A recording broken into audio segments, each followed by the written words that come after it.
ശബരിമല വിഷയത്തില് സ്വർണ്ണക്കവർച്ചയുമായി ബന്ധപ്പെട്ട അങ്ങയുടെ പാർട്ടിയുടെ ഒരു ജില്ലാ കമ്മിറ്റി അംഗം തന്നെ ആഴ്ചകളായി ജയിലിലാണ്. പക്ഷെ എന്തുകൊണ്ടാണ് പാർട്ടി ഒരു നടപടി എടുക്കാത്തത്?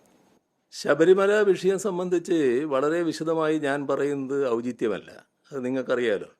കാരണം മുഖ്യമന്ത്രി സ്ഥാനത്തിരുന്നു കൊണ്ട് അത് ഇന്ന് അന്വേഷണം നടന്നുകൊണ്ടിരിക്കുന്ന ഒരു കാര്യത്തെക്കുറിച്ച് പറയുന്നത് ഭംഗിയായിട്ടുള്ള കാര്യമല്ല.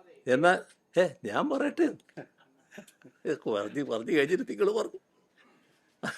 അതിൽ കാണേണ്ട ഒരു കാര്യം, ഹൈക്കോർട്ടിൻ്റെ നേതൃത്വത്തിൽ അന്വേഷണം നടക്കുകയാണ്. എല്ലാ കാര്യങ്ങളും ഹൈക്കോർട്ട് പരിശോധിച്ചുകൊണ്ടിരിക്കുന്നുണ്ട്. ഫലപ്രദമായ അന്വേഷണമാണ് നടക്കുന്നത്. ഹൈക്കോർട്ടിൻ്റെ മേൽനോട്ടവും നല്ല രീതിയിൽ നടക്കുന്നുണ്ട്.